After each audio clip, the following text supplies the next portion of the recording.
Artinya zaman kita hidup pun sebenarnya kita tidak bisa ngelola kehidupan itu, tidak bisa. Nah kalau sama nggak bisa, nanti setelah mati juga tidak bisa. Ya sudah, ketika kita hidup yang ngelola juga Allah, ketika mati juga yang ngelola. Bedanya apa? Nah, ini di sini terus kita dilatih inna sholati wa nusuki wa mahyaya wa mamati lillahi rabbil alamin. Tapi kenapa kita ragu terhadap kehidupan setelah kematian? Karena ketika kita hidup seakan-akan kita tahu cara hidup. Makanya Allah itu tersinggung betul ketika ada orang merasa bisa ngelola cara hidupnya. Makanya kata Allah, kalau gojlok orang-orang yang kepedean itu, kalau kamu top, mbok jangan mati. Itu falaula in kuntum ghaira madinin tarji'unaha in kuntum shadiqin. Kalau kamu merasa top itu jangan mati. Di mana-mana mati itu tidak top. Falaula idza balaghatil khulqum wa antum khina idin tanzur. Mbok ketika nyawa kamu sudah sampai kerongkongan, kamu tarik lagi supaya kamu tidak mati. Mati itu tidak top. Katanya kamu top kok mati. Jangan mati, kalau top itu jangan mati, jangan miskin, jangan tua, jangan jadi jelek, pokoknya top terus gitu. Itu digocol sama Allah. Tapi orang itu lupa bahwa nah ketika sehat begini kita seakan-akan ngelola kehidupan. Nah gara-gara merasa ngelola seakan-akan kalau mati lalu saya gimana ya kalau mati. Nah cara berpikir masyarakat gini, kalau kampung ini mau dibalik sama Allah, mau ada adab, logikanya yang tahu akan ada adab itu pasti sudah pergi. Padahal Nabi Yunus pergi ini bukan karena takut adab, mangkel.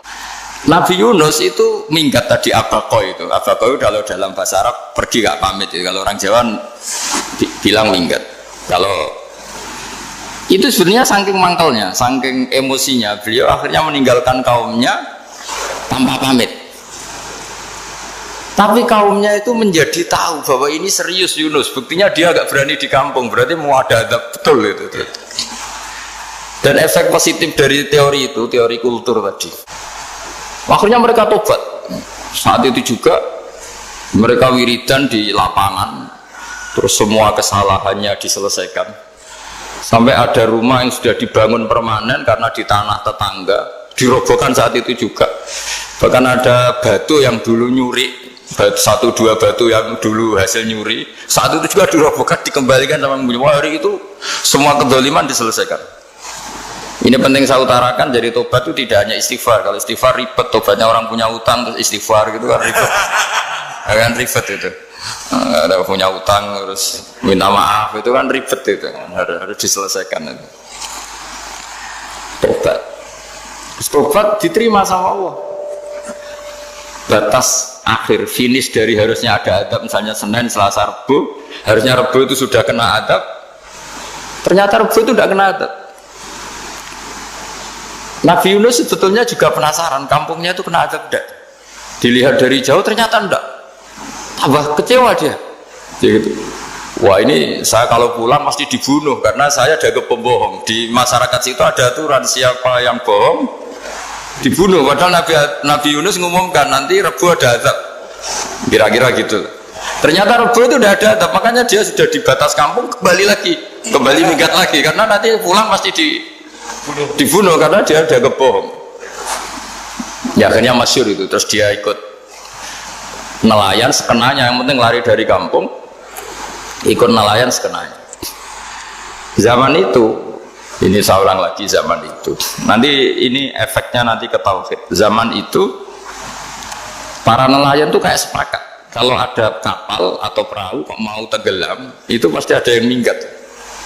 Hanya minggat itu pergi tidak terhormat itu. Terus fasahama fakana minal mudhadin. Nah dulu tuh orang sudah punya peradaban. Ini cerita kultur, sudah punya peradaban. Punya peradaban. Ya sekarang gini, kalau nyemplungkan salah satu kan tidak adil diundi. Ternyata yang keluar dia Nabi Yunus.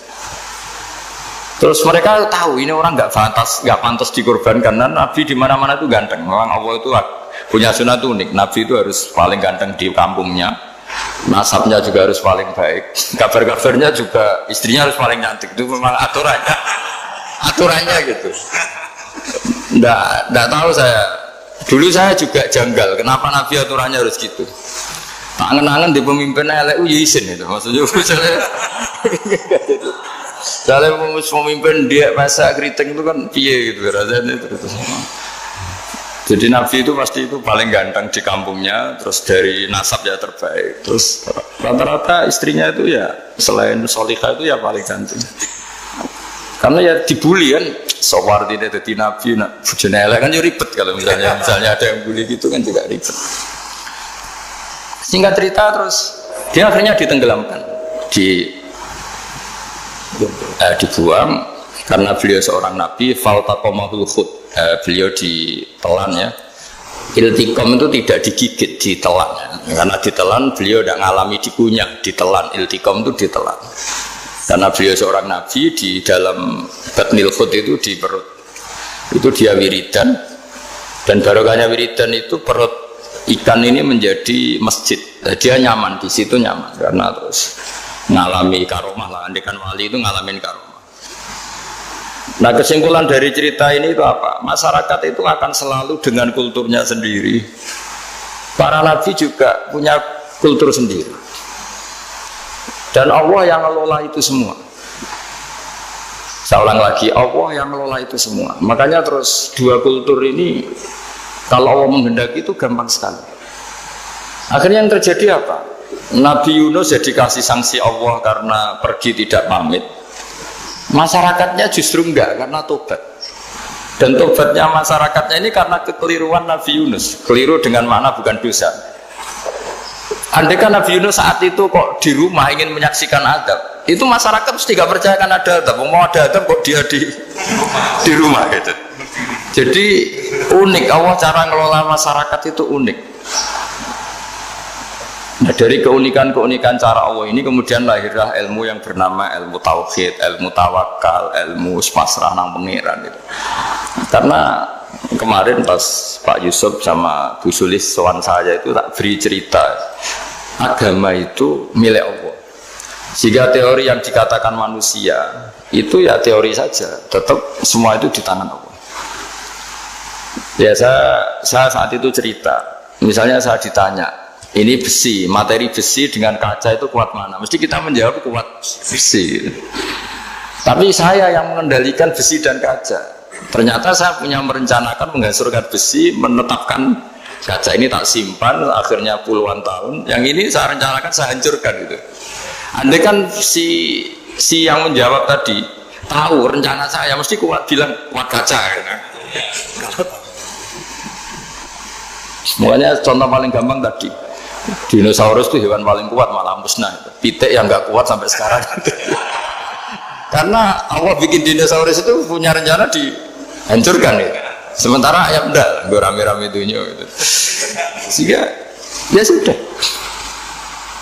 Nah, agama itu seperti itu. Agama itu sesuai rencana Tuhan.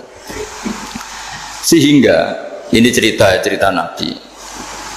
Sehingga Nabi itu kadang nggak tahu bedanya antara sesuatu yang punya data, punya perangkat-perangkat untuk menuju A misalnya, itu nggak tahu bedanya. Jadi kalau Nabi ditanya misalnya gini, onta itu lahir dari betinanya, dari indukannya bisa, ya bisa. Lahir dari batu, jawabnya ya bisa. Kalau dia seorang Nabi pasti jawab bisa. Jadi kalau Nabi ditanya mata air itu keluar dari bumi kedalaman 7 meter, bisa. Keluar dari sini, dari meja, jawabannya ya bisa. Karena Nabi itu saking dekatnya Allah, tahu betul bahwa perangkat di dunia ini tidak bisa mendikte Allah. Semua itu kehendak Allah. Logika yang terbangun Nabi itu sebenarnya gampang ya. Kalau kita teliti itu hanya gampang, itu sesuatu yang benar itu pasti bisa dijelaskan secara gampang.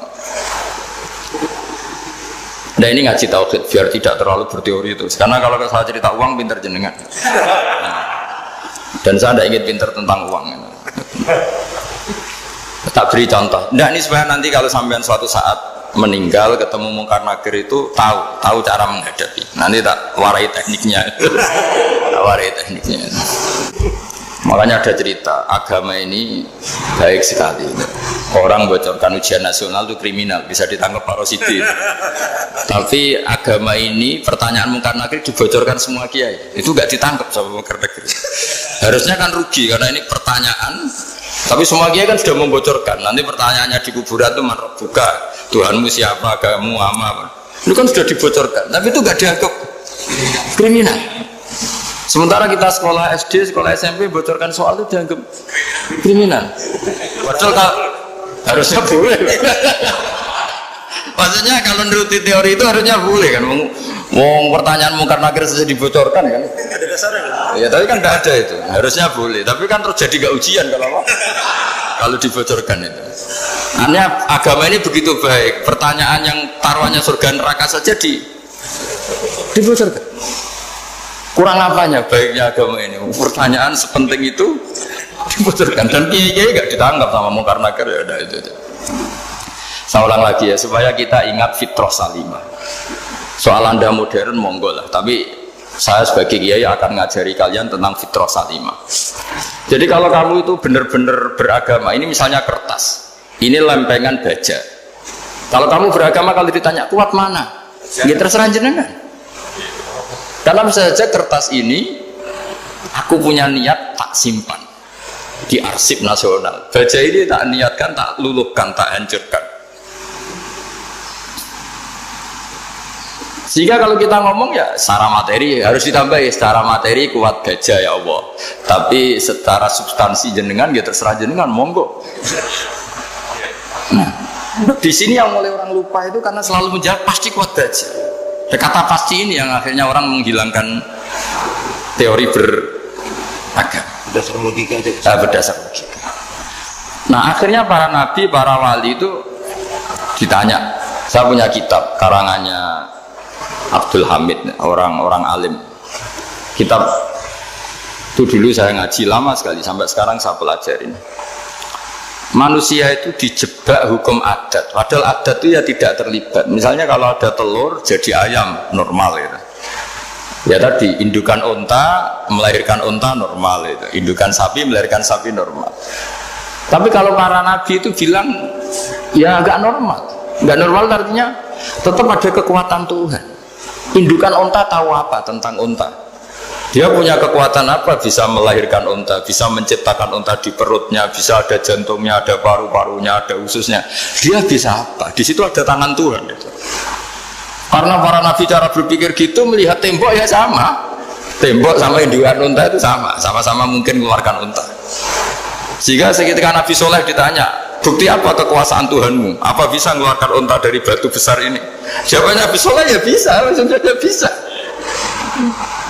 Dan mukjizatnya Nabi Soleh masyhur itu keluarlah unta dari batu. Karena secara teori ya tadi coba unta indukan itu apa seorang profesor, apa seorang ilmuwan sehingga bisa menciptakan